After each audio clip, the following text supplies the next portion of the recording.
1947 में United Nations ने Israel को एक मुल्क के तौर पर मंजूरी दी, लेकिन जेरूसलम को एक इंटरनेशनल शहर के तौर पर मंजूरी दी गई ताकि सर्वधर्म समभाव बना रहे।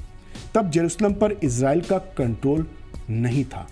अब हम आपको मैप की मदद से ये समझाने की कोशिश करते हैं कि कैसे धीरे धीरे फिलिस्तीन गायब होता गया और इजराइल एक मुल्क के तौर पर मजबूत होता गया। इस नक्शे में जो हिस्सा हरे रंग का है वो फिलिस्तीन का है और जो हिस्सा सफ़ेद रंग का है वो इजराइल का है। सबसे पहले साल 1917 का मैप देखिए जिसमें सिर्फ फिलिस्तीन ही दिखाई दे रहा है। इसके बाद 1947 में जब इजराइल बना तो मैप में ये बदलाव आया। दक्षिणी हिस्से में इजराइल की पोजीशन मजबूत थी और जेरूसलम के साथ ज़्यादातर उत्तरी हिस्से पर फिलिस्तीन का कब्जा था।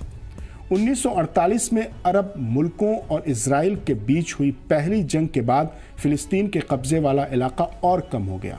हालांकि जेरूसलम के कुछ हिस्सों पर तब भी फिलिस्तीन का कब्जा था।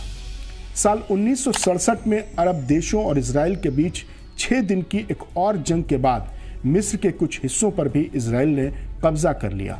हालांकि बाद में एक समझौते के तहत इजराइल ने यह हिस्सा मिस्र को वापस कर दिया।